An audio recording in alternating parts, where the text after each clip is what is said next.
Hello, good morning. Olá, pessoal, bom dia. Vamos lá estudar, fazer mais uma aula de língua inglesa. No livro de vocês, tá, de língua inglesa, vamos abrir na página 54 para nós iniciarmos o conteúdo com o Grammar Tip Second Conditional. Ou seja, nós vamos iniciar o estudo sobre a segunda condicional, tá? Lembrando, nós temos 4 tipos de condicionais: a zero condicional, a primeira condicional, a segunda condicional e a terceira, tá? Vocês viram anteriormente, na página 29, as sentenças da primeira condicional. Eu vou fazer uma breve fala, tá? Vou explicar rapidinho, revisar as sentenças da primeira condicional para a gente chegar nas sentenças da segunda condicional, certo? Então, as sentenças da primeira condicional, tudo isso tem falando no livro de vocês, tá? São usadas para falar sobre possíveis situações e as suas possíveis consequências no futuro, tá? Então, quando eu planejo algo, né, que eu tenho algo que pode dar positivo ou não, eu tenho uma condição. Por exemplo, se eu tiver dinheiro, eu irei comprar uma casa. É uma condição. Eu só posso fazer a segunda parte, ou seja, comprar a casa, se eu tiver o dinheiro. Então, essa sentença que eu acabei de falar é uma sentença da primeira condicional. E eu vou falar para vocês como ela fica em inglês. If I have money, I will buy a house. Observem, nas duas partes da sentença. If I have. Have é o verbo que está no presente, na primeira parte da oração. Se eu tiver, então presente. A segunda parte da oração, ela é sempre separada por vírgula, tá? Que é justamente onde indica a condição. De futuro, se eu tiver dinheiro, eu irei comprar uma casa. A segunda parte indica uma possibilidade futura, né? Que depende exclusivamente da primeira frase, certo?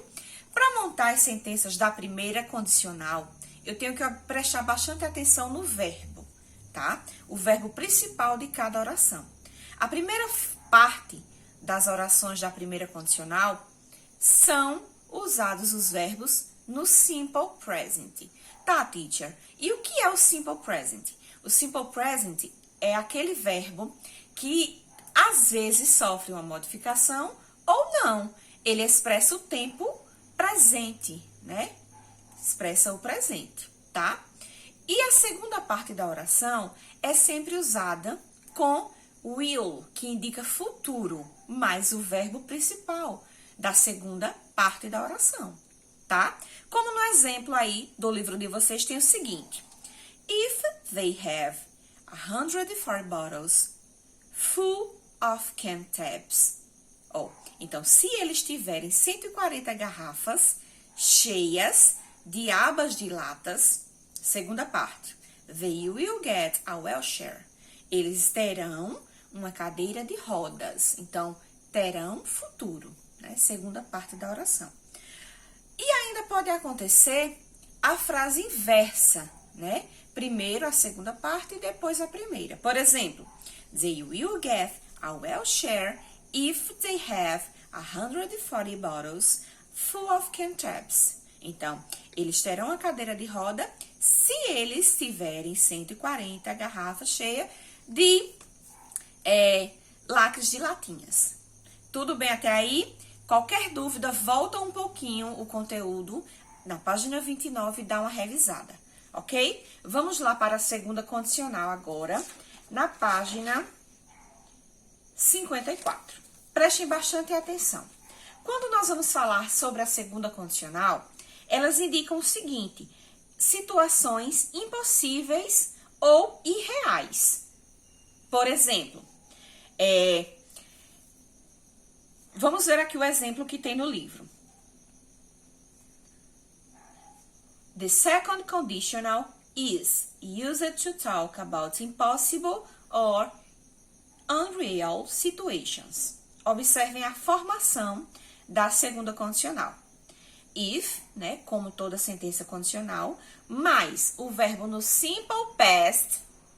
Simple past, o que é o simple past? São os verbos no passado, que podem tanto ser verbos regulares quanto irregulares.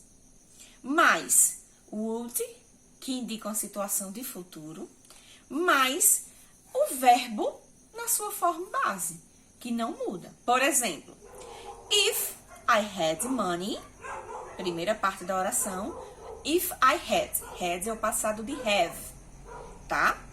I would travel around the world. Would travel, sentença aí da segunda condicional, certo? Então, observe. If I had money, se eu tivesse dinheiro, eu iria viajar ao redor do mundo. Ok? Até aí? Ou também eu posso fazer primeiro a segunda parte, né? Para depois finalizar com a primeira parte, o inverso. I would travel around the world if I had money. Ok? Então, be careful if the verb in the if clause is to be, ou se o verbo usado nas sentenças for o verbo to be, nós vamos usar sempre o were, tá? Independente do pronome, se for I, he, she ou it. Por exemplo, if I were rich, I would travel around the world. Se eu fosse rico, eu iria viajar ao redor do mundo, ok? Então, prestem bem atenção. Primeiras condicionais, verbo no presente, segunda parte com o verbo no futuro, tá? Com a partículazinha will, mais o verbo na forma base. Segunda condicional, primeira parte, o verbo no simple past, sempre no simple past, tá? If I, sempre vai ter o if, que é a condição, tá? O verbo no simple past. Segunda parte, que é a parte que é separada por vírgula, eu tenho que usar o would mais o verbo na sua base forma, tá? Ou seja, o verbo que não vai sofrer alteração, ok? Então, vamos lá fazer a atividade, tá? Que eu vou pedir que vocês façam a seguinte atividade. Página 62, a quarta questão. Na página 62, a quarta questão, tá pedindo o seguinte. What would you do if you were in these people's shoes? Start the sentence using if I were you. O que você faria se você estivesse no lugar dessas pessoas? Inicie a sentença usando se eu fosse você. Então, olha só.